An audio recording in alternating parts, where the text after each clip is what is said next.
नमस्कार. हा नमस्कार. मी आनंद गानू बोलतोय गर्जे मराठी ग्लोबल करून. सर, ऑनरेबल श्री सुरेश प्रभूजी, तुमचं मनपूर्वक स्वागत आणि तुम्ही वेळ काढून आमच्याबरोबर आलात. हे सुनीता गानू नमस्कार. आणि आज तुम्ही वेळ दिलात त्याबद्दल तुमचा खूप आभारी आहे. आता संजय धवलीकर टेक ओव्हर करतील. ते तुमची ओळख करून देऊन तुम्हाला 4 शब्द सांगण्याची विनंती करतील. Over to Sanjay Dhavalikar. Sir नमस्कार. नमस्कार. सन्माननीय श्री सुरेश प्रभू साहेबांचं या कार्यक्रमामध्ये, या वेबिनारमध्ये येण्याच्या मनपूर्वक स्वागत. मी सरांचा थोडक्यात परिचय करून देतो. खरं सांगा तर सरांचा परिचय आणि थोडक्यात हे खरं होऊ शकत नाही, परंतु आता वेळेअभावी आपल्याला हे करावं लागणार आहे. त्याच्यामुळे सर अगदी थोडक्यामध्ये मला नेहमी असं वाटतं सर, की जेव्हा जेव्हा तुम्हाला भेटतो, आतापर्यंत बऱ्याच वेळेला भेटलेलो आहे किंवा अन्य सुद्धा इतके वर्ष काम बघतोय, त्याच्यामध्ये मला नेहमी असं वाटतं की sir you are an institution in yourself. हे माझं पहिल्यापासूनच मत आहे. खूप आउट ऑफ बॉक्स थिंकिंग, त्याच्यानंतर अनेक रिफॉर्म्स घडवण्यामध्ये, अनेक रिफॉर्म्स इम्प्लिमेंट करण्यामध्ये तुमचा सर हातखंडा आणि तुम्ही हे बरेच केलेले आहेत. आतापर्यंत 10 वेळेला कॅबिनेट पदं भूषवलेली आहेत. 6 वेळेला आपण अटलजींच्या कार्यकाळामध्ये आणि 4 वेळेला मोदींच्या कार्यकाळामध्ये. सध्या सर आपल्याला माहिती आहे की सर शिल्पा टू G20 असं सरांकडे आता सध्या दायित्व आहे. सरांनी आतापर्यंत G7 आणि G20 साठी एक पंतप्रधानांचं एक स्पेशल मिशनवर त्यांनी एक डिप्लोमॅटिक रिप्रेझेंटेशन केलेलं आहे. फार थोड्या वेळामध्ये ग्लोबल लिडरशिपच्या बरोबर अत्यंत चांगले संबंध प्रस्थापित केलेले आहेत सरांनी. लौकिकदृष्ट्या सर चार्टर्ड अकाउंटंट आणि LLB आहेत. त्यांना IFRI कडनं मानद डॉक्टरेट ही पदवी सुद्धा मिळालेली आहे आणि आता सर 2 विषयांमध्ये PhDचा अभ्यासक्रम करत आहेत. म्हणजे आपण समजू शकतो की व्यस्तता, इतके व्याप, इतकं सर्व असताना सुद्धा शिक्षण हा त्यांनी सतत सुरू ठेवलेला आहे. सर तसं पण शिक्षणामध्ये आणि अन्य सामाजिक क्षेत्रामध्ये सरांचं खूप मोठं काम आहे. सरांनी जी काही महत्वाची काही पदं भूषवलेत तशी खूप आहेत, परंतु मी काही त्यातली एक प्रायमरीली एक कारसानी सगळ्यांच्या माहितीसाठी सांगतो. एशिया एनर्जी फाउंडेशनचे सर चेअरमन आहेत. ग्लोबल वॉटर पार्टनरशिपचे south Asia chair, SAARC forum farmer फोरमचे चेअरमन आहेत. ग्लोबल फाउंडेशन ऑफ फार्मर्सचे चेअरमन आहेत आणि world forum for global governance UKचे सर प्रेसिडेंट आहेत. आतापर्यंत आता सर सध्या राज्यसभेचे MP आहेत. 11वी, 12वी, 13वी, 14वी या लोकसभेचे सर मेंबर राहिलेले आहेत. 98 सालापासून सर राजकीय क्षेत्रामध्ये लौकिकदृष्ट्या फार मोठ्या प्रमाणावर सरांचं हे काम झालेलं आहे संसदेमध्ये. त्याच्या आधी चार्टर्ड अकाउंटंटची प्रॅक्टिस होती आणि एका बँकेचे सर संचालक होते. 98-99 सालामध्ये त्यांच्याकडे युनियन कॅबिनेट मंत्रिपद होता एन्व्हायरमेंट आणि फॉरेस्टचा. 99 ते 2000 मध्ये केमिकल्स अँड फर्टिलायझर या कार्यकाळामध्ये आपण बघितलं अनेक मोठे पॉलिसी डिसिजन सरांनी घेतलेले आहेत आणि या एका पूर्ण वेगळी दिशा दिलेली आहे. 2000 ते 2002 या काळामध्ये ऊर्जा मंत्रिपद सरांनी सांभाळलेलं आहे. अटलजींच्या काळामध्ये अत्यंत जिव्हाळ्याचा अटलजींच्या आणि एकूणच सर्वांच्या जिव्हाळ्याचा विषय नदीजोड प्रकल्प, त्याचे सर चेअरपर्सन होते 2002 ते 2004 या काळामध्ये आणि त्याला एक खूप मोठ्या प्रमाणावर यशस्वीरित्या त्याचं सरांच्याकडनं काम झालेलं आहे. 2014 ते 15 PM Sherpa for G20 summit. 2014 ते 17 या काळामध्ये रेल्वे मंत्रिपद सरांनी घोषवलेलं आहे. आपण सर्वजण जाणतो त्या काळामध्ये अनेक निर्णायक बदल, हिस्टॉरिक चेंजेस आपण त्याला म्हणू शकतो की रेल्वे जी कस्टमर सेंट्रिक झालेली आहे किंवा टेक्नॉलॉजी ड्रिव्हन सर्व्हिसेस ज्या रेल्वेकडनं दिल्या गेलेल्या आहेत त्या या काळामध्ये सरांच्या कार्यकाळामध्ये केलेल्या आहेत.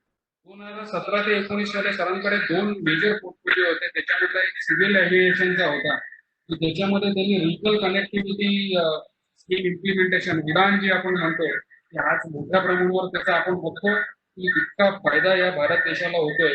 हा सरांच्या कार्यकाळामध्ये त्यांनी इम्प्लिमेंटेशन केलेल्या स्कीमचा आहे. 2017 ते 19 मध्ये कॉमर्स आणि इंडस्ट्री मिनिस्ट्री सुद्धा सरांकडे या सिव्हिल एव्हिएशनच्या बरोबर होती. जिल्हा स्तरावर मॅन्युफॅक्चरिंगच्या वाढसाठी सरांनी डिस्ट्रिक्ट लेवल डेव्हलपमेंट प्लॅन हा इम्प्लिमेंट केला होता त्यांच्या कार्यकाळामध्ये. ट्रेड प्रमोशन, एक्सपोर्ट प्रमोशनवर खूप मोठ्या प्रमाणावर काम. तिथे दोन अगदी महत्वाच्या त्याच्या उपलब्धी जर आपण म्हणायला गेलं सर, तर त्याच्यामध्ये highest ever मर्चंडाईज export of over $330 billion 18-19 मध्ये झालं आणि हे हायएस्ट आतापर्यंतचं आपल्याला उपलब्धी म्हणता येईल.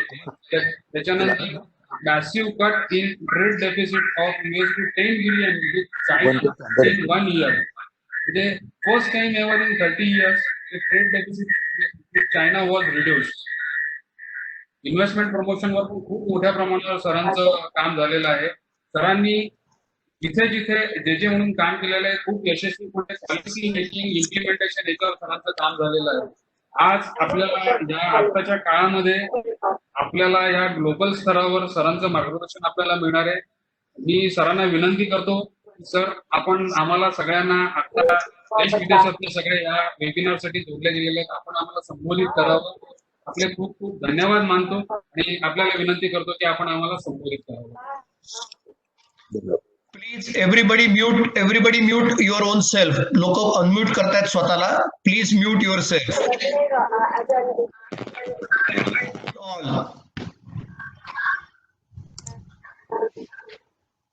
एक मिनिट सुरेश प्रभूजी, मी फक्त सुरेश प्रभूजींना अनम्यूट करतोय.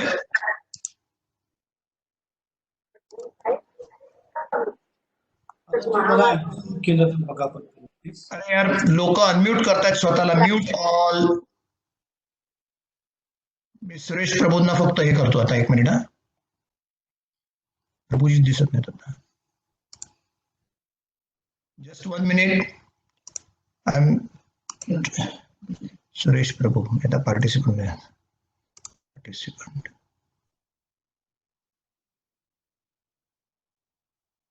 प्रत्येकाने आपल्याला आपण बोला प्लीज.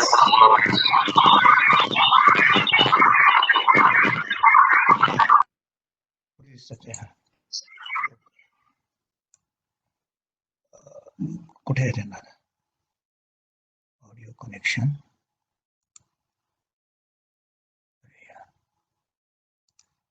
आलं आलं आलं.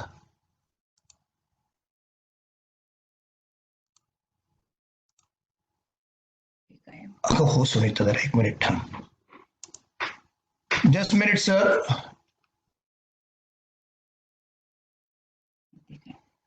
हो सुनीता, आता ते येत नाही, माझं ते कर्सर येत नाहीये.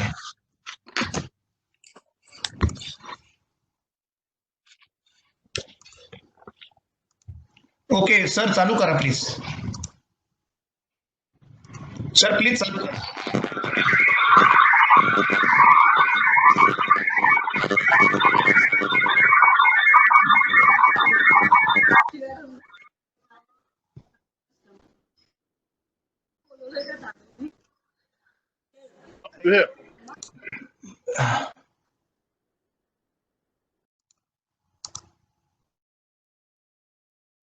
Okay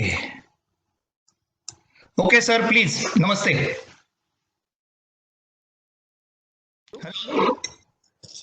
hello.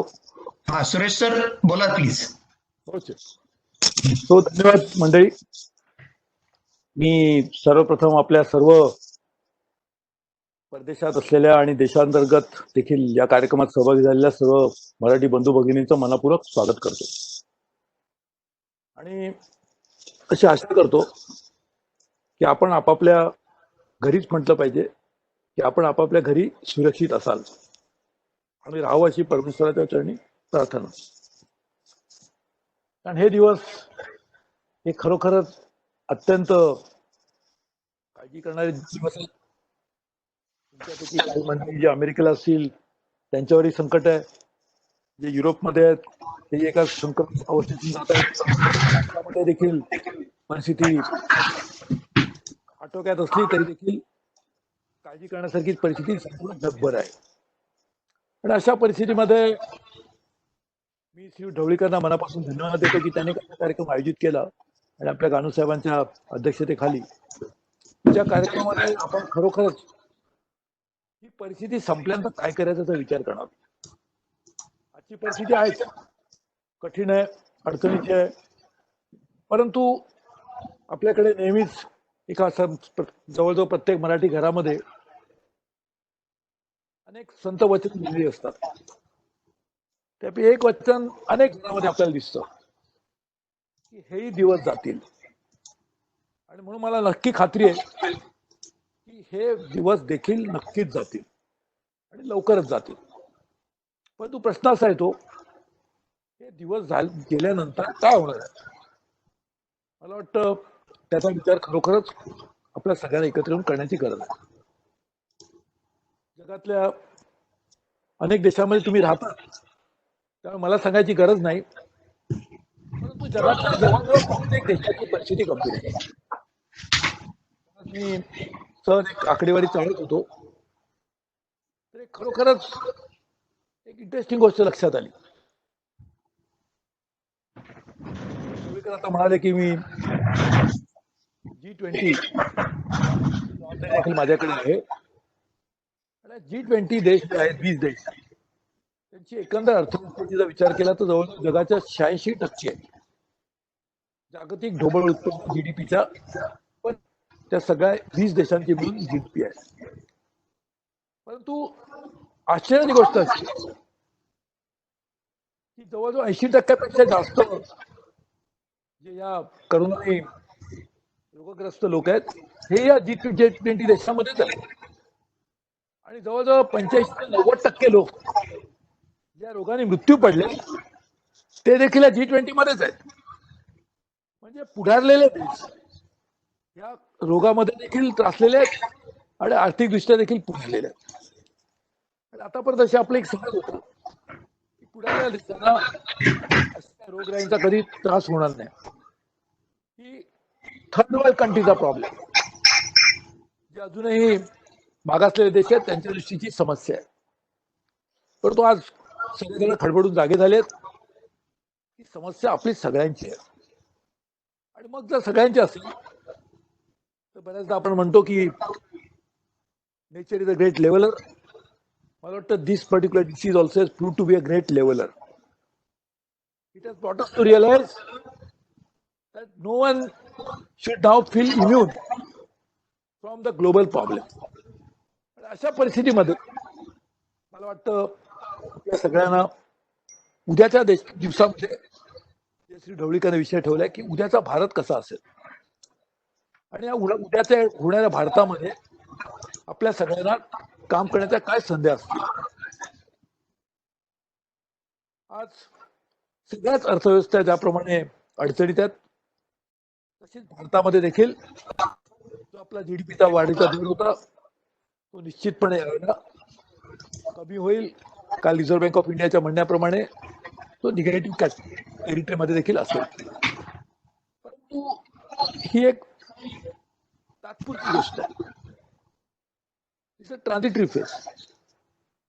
If you look at a medium term prospect for India, they are definitely brighter. Not just brighter as compared to other countries, but also in absolute terms. आणि हे उद्याच्या येणाऱ्या भविष्याकडे जर आपण पाहिलं, आपला देश निश्चितपणे आजच्यापेक्षा निश्चितपणे खूप चांगल्या दिशेने काम करत असेल. आणि त्यामध्ये अनेक गोष्टींना आपल्याला वाव मिळणार. देशाची अर्थव्यवस्था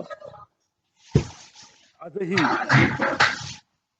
शेतीवर आधारित असे समाजव्यवस्था आहे, पण त्याचं प्रमाण दिवसेंदिवस खूप कमी होत गेले. म्हणजे एकेकाळी आपल्या 50 वर्षापूर्वी शेतीवर आधारित असणारा समाज हा 80% होता. अर्थव्यवस्थेमध्ये त्याचा वाटा जवळजवळ 40-45% होता जीडीपीचा. तो आज 14.6% खाली आलाय. आणि त्याच्यावर अवलंबून असलेल्या लोकांची संख्या देखील ही खूप कमी झाली आहे. 80%वरून कमीत कमी 85% आली आहे. आणि म्हणून पुढच्या दिवसामध्ये सेवा क्षेत्र, सर्व्हिसेस, मॅन्युफॅक्चरिंग हे या शेती क्षेत्रामधून येणाऱ्या ढोबळ उत्पन्नाचा जो आज वाटा आहे तो त्यांच्या पदरात पडेल. Services as it is more than 60% of India GDP. परंतु उद्याच्या दिवसामध्ये त्याचं प्रमाण जरी तेवढंच राहिलं तरी जीडीपी वाढत असल्यामुळे सर्व्हिसेस सेक्टर देखील मोठ्या प्रमाणावर वाढणार आहे. आणि सर्व्हिस सेक्टरमध्ये उद्याच्या काळामध्ये आपल्याला खरोखरच काही महत्वाचे बदल पाहायला मिळतील. उदाहरणार्थ टेक्नॉलॉजीचा वापर, डिजिटल टेक्नॉलॉजीचा वापर हा भारतामध्ये प्रचंड मोठ्या प्रमाणात होतोय. म्हणजे मध्येच G7ची जी मीटिंग झाली बियारिट्झला फ्रान्समध्ये काही महिन्यापूर्वीच, त्या बियारिट्झच्या मीटिंगमध्ये आपले पंतप्रधान नरेंद्र मोदी यांनी G7 मध्ये डिजिटल इकॉनॉमीवर लीड पेपर प्रेझेंट केला, लीडर म्हणून. त्यामध्ये असं लक्षात आलं की आपली डिजिटल टेक्नॉलॉजी मधली प्रगती ही इतर देशांच्या तुलनेमध्ये देखील खूप चांगली आहे, किंवा काही बाबतीत आपण त्याच्यापेक्षाही पुढे गेलोय. उदाहरणार्थ आपल्याकडे UPI सारखा एक टेक्नॉलॉजी प्लॅटफॉर्म आहे, ज्याचा वापर देशातल्याच अनेक लोक करतात. पेमेंट करण्यासाठी याच प्लॅटफॉर्मचा वापर करून रुपे कार्ड सारखी जी नवीन कार्ड तयार झाली आहेत, त्याचा वापर देखील सर्वसामान्य माणसं करतात. रेल्वेचं तिकीट, मी रेल्वे मंत्री होतो, रेल्वेचं तिकीट बुकिंग आज जवळजवळ इंटरनेट मार्फतच होतं किंवा स्मार्टफोन मधून होतं. ह्याचा अर्थ आज उद्याच्या भारतामधल्या सेवा क्षेत्र म्हणा किंवा औद्योगिक क्षेत्र म्हणा किंवा शेती पण म्हणा, त्यामध्ये तंत्रज्ञानाचा फार मोठ्या प्रमाणात वापर असेल. आज देखील आर्टिफिशियल इंटेलिजन्स, ब्लॉकचेन टेक्नॉलॉजी यासारख्या गोष्टीचा वापर आपण शेतीमध्ये कसा करता येईल यासाठी विचार करायला सुरुवात झाली. आजचा जर आपण विचार केला तर आता झूम वरून कार्यक्रम करू असं 2 महिन्यापूर्वी कोणाला खरं वाटलं नसतं. परंतु आता अशी परिस्थिती आहे की मी देखील एका विद्यापीठाचा, I am a chancellor of university amongst my various other responsibilities. So आता विद्यापीठांना प्रश्न पडलाय की उद्याच्या दिवसामध्ये ब्रिक अँड मॉर्टर आपल्या विद्यापीठ चालतील की नाही, or will have to rely only on online training. अर्थात माझं असं मत आहे की दोन्ही चालणार आहेत, परंतु ऑनलाईन हे माध्यम एवढं प्रभावी होत चाललंय की उद्याच्या काळामध्ये भारतामधल्या होणाऱ्या विकासामध्ये तंत्रज्ञान हे फार मोठ्या प्रमाणावर it will be integral part of a development. अशा परिस्थितीमध्ये आपल्या सगळ्यांना एक मोठ्या प्रमाणावर संधी उपलब्ध होणार आहे. कारण बहुतांश भारतीय वंशाचे लोक ते जगात राहतात. आज जवळजवळ 3 कोटी लोक हे जगभर आपले राहतात.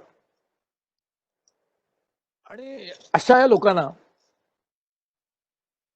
तिथे राहत असल्यामुळे, त्यातले अनेक लोक पुढारलेल्या देशात राहिल्यामुळे तिकडच्या जीवन व्यवस्था, जीवन पद्धती, त्यावर मध्ये असणारा तंत्रज्ञानाचा प्रभाव, ह्या सगळ्या गोष्टी त्यांनी आत्मसात केल्या असल्यामुळे मला वाटतं उद्याच्या काळात या गोष्टींना देखील इकडे एक फार मोठा वाव असणार आहे. मला माहिती आहे की पूर्वी देखील लोक म्हणायचे की आपले लोक परदेशात गेले म्हणजे ब्रेन ड्रेन झाला, पण मी नेहमी असं म्हणायचो that's a brain trust, not brain drain. कारण हे लोक जे परदेशात राहतात त्यांनी जे ज्ञान स्वतःसाठी आत्मसात केलंय ते शेवटी त्यांचं कुठेतरी मेंदूमध्ये ते ज्ञान असेल, परंतु हृदय मात्र भारतीयच आहे. आणि त्यामुळे मेंदूचा वापर करत असताना हृदय जिथे सांगेल, the heart will guide the brain what they should do. आणि म्हणून मला खात्री आहे की उद्याच्या काळामध्ये ह्या देखील संधी आपल्याला उपलब्ध होणार. आपल्या देशामध्ये इन्फ्रास्ट्रक्चर, पायाभूत सेवा यामध्ये अक्षरशः सेव्हरल $100 बिलियन ची इन्व्हेस्टमेंट उद्याच्या काळामध्ये होणार आहे. मी तुम्हाला उदाहरण देतो पाहिजे तर एकाच सेक्टरचं. नरेंद्र मोदी पंतप्रधान झाल्यानंतर पूर्वी अशी पद्धत होती की जी पद्धत मी मोडली, आता रेल्वेचं एक निराळं बजेट पार्लमेंटला प्रेझेंट केलं जायचं. I am the last railway minister to present a budget because after that the practice now is discontinued. पण जे नरेंद्र मोदी सरकारचं पहिलं रेल्वे बजेट जाहीर केलं, ते मी सादर केलं, त्यामध्ये 5 वर्षामध्ये I had presented a plan for $146 billion of investment. आणि त्यामध्ये नसलेले ऑफ बजेट आयटम कितीतरी होते. उदाहरणार्थ, आज मला सांगायला आनंद होतो, काही दिवसापूर्वी जगातला सगळ्यात हाय पॉवर्ड लोकोमोटिव्ह इंजिन आपण लॉन्च केलं. त्या कारखान्याची सुरुवात मी रेल्वेमध्ये असताना आपण केली होती. जी अमेरिकन कंपनी आहे, अल्स्टॉम जी युरोपियन कंपनी आहे. एकाला आपण काम दिलं होतं फॉर इलेक्ट्रिक लोकोमोटिव्ह आणि दुसऱ्याला डिझेल लोकोमोटिव्ह. ह्या लोकोमोटिव्ह जगातल्या सगळ्यात high powered locomotive, at the same time extremely environment friendly, green locomotive we can call them. आणि अशा हे जे आयटम्स आहेत $20-30 billion, they are not even included in the budget because that was off budget. It was done through PPP. So the budget of railway itself was few $100 billion. And so you can imagine how much investment come into the sector. I was aviation minister. And we had prepared a first ever global aviation summit that happened in Mumbai in early last year, exactly a year ago in January 2019, where 87 countries participated. And they acknowledged and appreciated the fact that India is now the third largest aviation market in the world. Of course, currently again everything is grounded. 97% of the planes globally are not flying. They are on tarmac somewhere. And therefore, या सेक्टरमध्ये investment होणार आहे. मी commerce industry minister म्हणून देशाचा $5 trillion plan तयार केला होता. आणि there I could clearly see the investment that is going into various sectors would probably be exceeding $1 trillion in the next few years. So that's the kind of investment that is going to be needed in India. And I can clearly see that there are several countries interested to invest in India. One, for purely commercial reason. That's a corporate decision taken in the boardroom. Other is strategic. Strategic investment decisions are made because of India's geopolitical and geo-economic prominence, as well as neutrality and openness that Indian society has. So over a period of time, you will see that both things converging, geo-economic and geopolitics, India would be a sort of the destination for investment. अशा परिस्थितीमध्ये आमची अशी नक्कीच इच्छा राहील की आपल्या देशातून परदेशात गेलेले आपले जे बांधव आहेत त्यांना देखील या उद्या होणाऱ्या भारताच्या विकासामध्ये एक स्थान असलं पाहिजे, संधी असली पाहिजे. आणि त्यांच्या under their dynamic direction we should drive this future of India. अशा परिस्थितीमध्ये नरेंद्र मोदी हे आपल्या देशाचे पंतप्रधान म्हणून एक दिल्या स्वरूपाचं काम करतात. त्यांनी आताच काही दिवसापूर्वी एक नवीन विकासाचा मंत्र देशासमोर ठेवलाय, आत्मनिर्भर भारत. जो भारत स्वतःच्या पायावर उभा असेल. आणि आजच मी सकाळी सतत निंदा वेबिनार में बोलत असतो. I spoken in more than 100 webinars on 54 different subjects. Kanu sir, 54 different subjects. So one of the subjects I was thinking in the morning, and I was saying that आत्मनिर्भर भारत होण्यासाठी आत्मनिर्भर समाज व्हायला पाहिजे. समाज आत्मनिर्भर नसेल तर देश आत्मनिर्भर कसा होईल. आणि समाजाला आत्मनिर्भर करण्यासाठी समाजामध्ये एक वेगळ्या तऱ्हेचा आत्मविश्वास निर्माण केला पाहिजे. तुमच्यापैकी अनेक जण जे परदेशात राहतात, काम करतात, त्यांना तो आत्मविश्वास आहे कारण त्यांनी खूप कठीण परिस्थितीत कॉम्पिटिटिव्ह ॲटमॉस्फिअरमध्ये काम करून यश मिळवलेलं आहे. मला वाटतं उद्याचा भारत देखील असाच कॉम्पिटिटिव्ह असला पाहिजे, ज्यामध्ये स्पर्धात्मक विकासाकडे चालना मिळाली पाहिजे, पण एकमेकाशी कारण नसताना पाय ओढणारी स्पर्धा नको. तर मी तुझ्यापेक्षा चांगलं काम कसं करून दाखवीन ही आस असली पाहिजे. आणि अशा तऱ्हेची कॉम्पिटिटिव्ह समाज आपण जर निर्माण केला तर आत्मनिर्भर भारत तयार होईल. आणि कॉम्पिटिटिव्हनेस मध्ये येण्यासाठी टॅलेंट बेस्ड समाज केला पाहिजे. ज्याला one who deserves the most he should be selected on meritorious basis. आणि अशा तऱ्हेची समाज रचना निर्माण करण्यामध्ये देखील आपल्याला तुमच्या सगळ्यांचा एक फार मोठा लाभ होणार आहे, तुमच्या ज्ञानाचा. आणि म्हणून मला असं वाटतं की उद्याचा भारत, उद्याचा समाज, उद्याचा देश या सगळ्या गोष्टीमध्ये आपलं देखील एक फार मोठा वाटा असेल अशी मी आशा करतो. मला माहिती आहे की मला एका दुसऱ्या कार्यक्रमाला जायचंय, परंतु 2च मिनिटांमध्ये मी आणि तुमचे प्रश्न काय असतील ते पण मी सांगतो. परंतु या देशामध्ये महाराष्ट्राचं स्थान देखील उच्च दर्जाचं असलं पाहिजे. महाराष्ट्र हा आज देखील is more than 10% of India GDP. But I think we should aim at in India GDP will be $5 trillion. Maharashtra should be a $1 trillion economy. And that would be the first step to have a $1 trillion economy. And there are at least 90% of the countries in the world do not have a $1 trillion economy. Because there are so many small countries. And therefore, $1 trillion ची महाराष्ट्राची अर्थव्यवस्था ही कशी करता येईल ह्या देखील आपल्याला सगळ्यांना विचार केला पाहिजे. महाराष्ट्रामध्ये सगळ्याच गोष्टी आहेत. म्हणजे आपली मराठी माणसं तर कोणत्याही बाबतीत मागे असू शकत नाहीत. त्याचबरोबर महाराष्ट्राचं समुद्र किनारा देखील आहे. अनेक विमानतळ महाराष्ट्रामध्ये आहेत. आणखीन मी मंत्री असताना आणखीन विमानतळ सँक्शन केली. कोकणामध्ये देखील एक विमानतळ येत आहे, 2 येत आहेत, रत्नागिरी आणि सिंधुदुर्ग. गोव्याला जो मोपाचा विमानतळ येतोय तो देखील महाराष्ट्राच्या सीमेला लागूनच आहे. आणि म्हणून आपल्याकडे पायाभूत सेवा महाराष्ट्रात चांगल्या आहेत. शेतीमध्ये महाराष्ट्र पुढारलेला आहे. उद्योगधंद्यामध्ये देखील महाराष्ट्र नेहमीच पुढे राहिलेला आहे. सेवा क्षेत्रामध्ये देखील महाराष्ट्र स्थान उच्च स्थानावर आहे. अशा वेळेला महाराष्ट्राचं देखील उद्याच्या उगवणाऱ्या भारतामध्ये एक महत्त्वाचं स्थान असलं पाहिजे. आणि त्या दृष्टीने देखील आपला सगळ्यांचा सहभाग त्यामध्ये मोठ्या प्रमाणात होऊ शकतो. आणि म्हणून पुन्हा एकदा भानुसाहेब तुमचं, श्री ढवळीकर यांचं आणि या कार्यक्रमात सहभागी झालेले अनेक माझे मराठी बंधू बांधव आहेत त्या सगळ्यांचं मी मनापासून त्यांना आभार मानतो, त्यांना धन्यवाद देतो. आणि निश्चितपणे काही काळ तुमचे काही प्रश्न असतील तर त्याला मी निश्चितपणे त्याला उत्तर देण्याचा प्रयत्न करेन. कारण तुमच्या प्रश्नाला उत्तर देणं हे खरं म्हणजे लहान तोंडी मोठा घास घेतल्यासारखं होईल, पण तरी देखील मी निश्चितपणे तो प्रयत्न करेन. आणि मनपूर्वक पुन्हा एकदा तुमचे धन्यवाद मानतो. जय हिंद, जय महाराष्ट्र.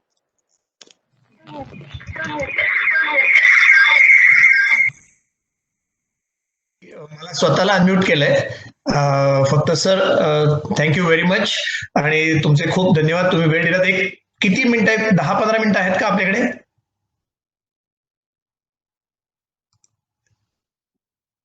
ओके, सगळ्यांनी अनम्यूटेड राहा प्लीज. इंडिव्हिज्युअली अनम्यूट करा.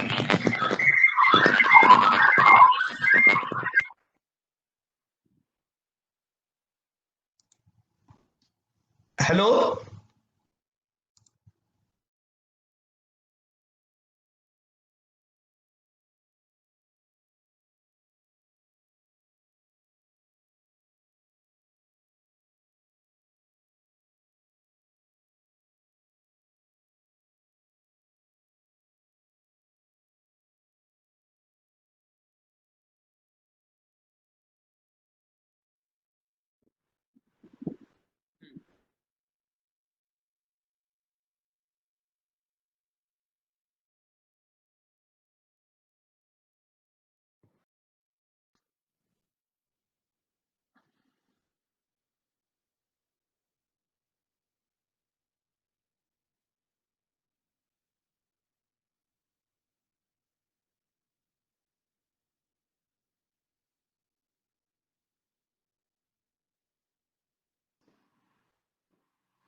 तुम्ही म्युटेड आहात.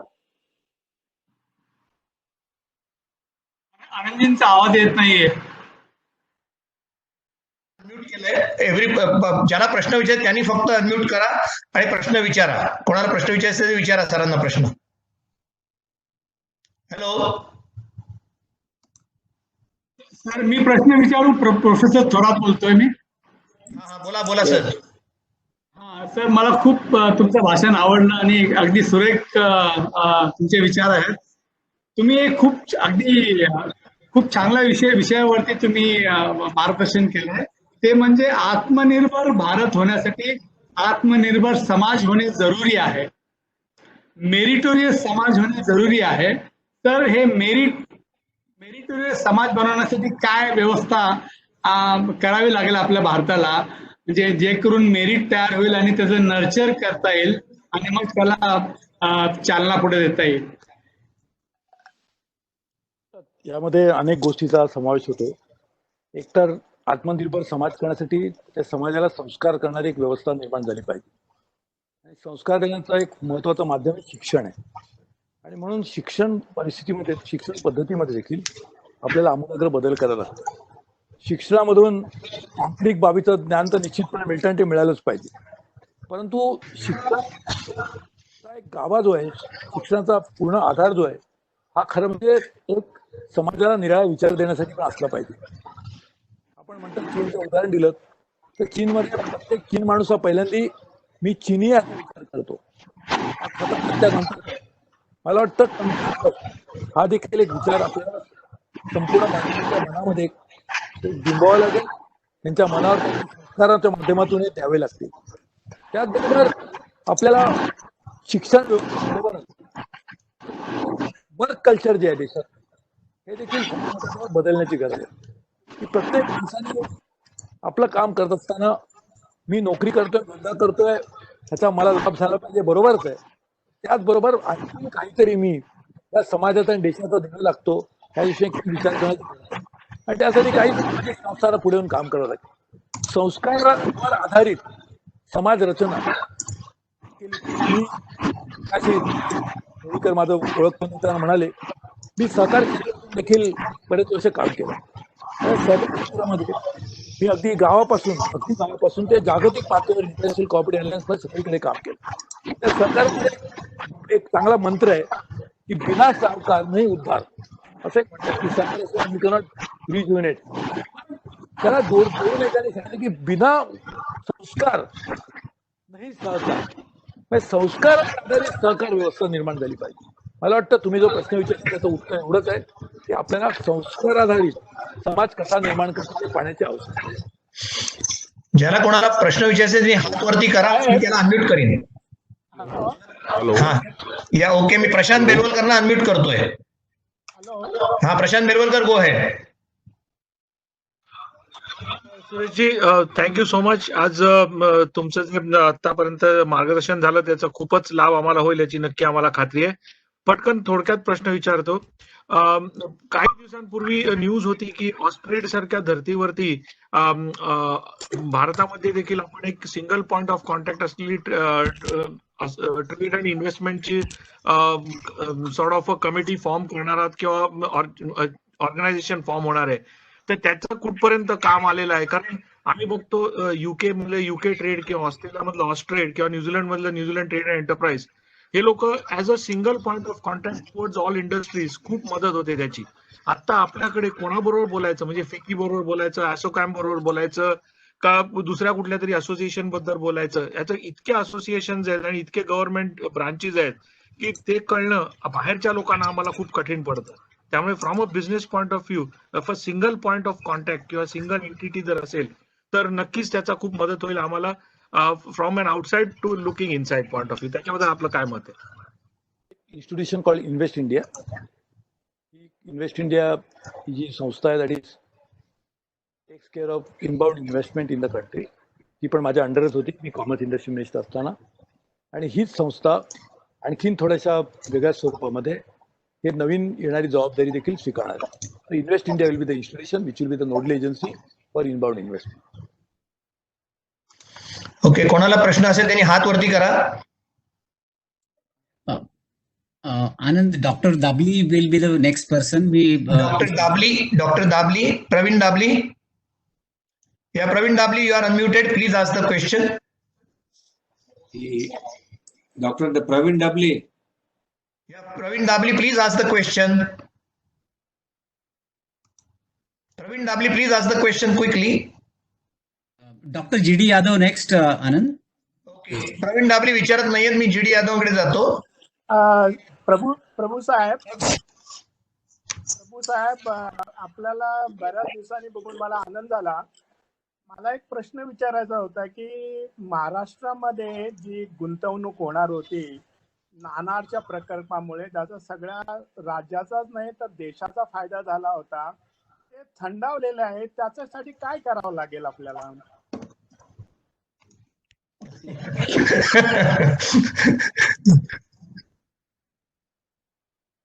तुमचा प्रश्न चांगला आहे, आपण त्याला व्यवस्थित हे करून सांगू. पण मी आता सांगितलं त्याला अजून कोणाचं असेल तर प्रश्न आम्ही देशपांडे प्रणिता प्रणिता देशपांडे ह्या नेदरलँडहून बोलतायत. Pranita please go head. She is advocate by profession. Please. नमस्कार सुरेशजी, माझा प्रश्न असा आहे की आता आम्ही पाश्चात्य देशांमध्ये राहतो, नेदरलँड, अमेरिका किंवा सगळेजण वेगवेगळ्या देशांमधून आज कनेक्ट झालो आहोत. आज आपण पाहतोय की भारतामध्ये सुद्धा कोरोनाने हळूहळू कहर माजवला आहे. आम्ही या गव्हर्नमेंटचं काम आज जवळून पाहतो. इथल्या ज्या गव्हर्नमेंट्स आहेत ते खरंच काही काही गोष्टी किंवा उपक्रम असे चांगले राबवतात आणि त्यातल्या काही सुझाव असतात की जे आम्हाला आपल्या भारतीय सरकारला पण द्यायचे असतात. पण कुठे एक्झॅक्टली संपर्क साधायचा, कोणाजवळ जाऊन सांगायचा की बघा या देशांमध्ये हे कामं अगदी उत्कृष्ट दर्जाची होतात आहे आणि त्या गोष्टींमुळे खरंच इथला कोरोना आटोक्यात येतो आहे. तर मग अशा काही सूचना आम्हाला द्यायच्या असतील सरकारला तर कुठलं माध्यम आहे का की तिथे आम्ही सांगू शकतो किंवा या सगळ्या गोष्टी त्यांना व्यवस्थित पोहोचवू शकतो? शॉर्ट ठेवा. एक तर अशा तऱ्हेची व्यवस्था आपल्या सरकारने देखील केली आहे. जगात कुठे कुठे काय काय चाललंय. WHO कडे देखील त्यांनी एक सिस्टीम तयार केली की जगातल्या बेस्ट प्रॅक्टिसेस जे आहेत ते संपूर्ण देशामध्ये आणि जगामध्ये ते सगळ्यांना सांगत असतात. परंतु याच्या व्यतिरिक्त देखील हेल्थ मिनिस्ट्रीला तुम्ही जर संपर्क केला तर health ministry will be the right forum for doing this. Okay. Next is Praveen Dabli. तुम्हाला दोनदा अनम्यूट केलं. प्लीज बोला पटकन. सर मला एक विचारायचं आहे, तुम्ही डिजिटल बद्दल बोललात तर ते डिजिटल याच्यात आपण संसदेचं कामकाज हे डिजिटल याच्यावर नाही चालवू शकत का? कारण की तिथे जे गॅदरिंग होते त्याला आपण घरी बसूनही चालवू शकतो, जेणेकरून प्रत्येक सांसद आपल्या घरी राहील आणि कनेक्ट राहील आपल्या एरियाशी. बघा अजून अमेरिकेमध्ये देखील ती व्यवस्था झालेली नाहीये, परंतु लवकरच किंवा अजून युकेच्या पार्लमेंटमध्ये देखील असं नाही की जगातलं कुठचंच पार्लमेंट नाही. तुम्हाला सांगायला आनंद होतो की साधारणपणे 20 वर्षापूर्वी आम्ही केली होती जगातल्या सगळ्याच एमपीजना बरोबर घेऊन. त्याचं नाव होतं e parliament.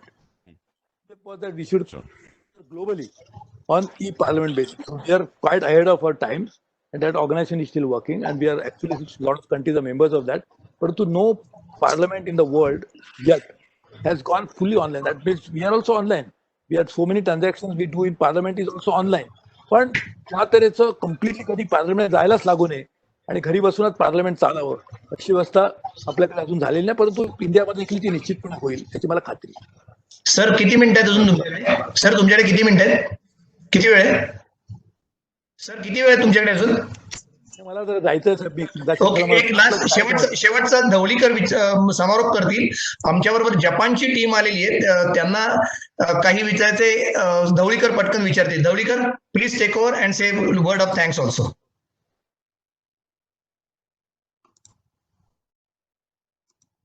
Dhavalikar please go ahead. Sureshji नमस्कार.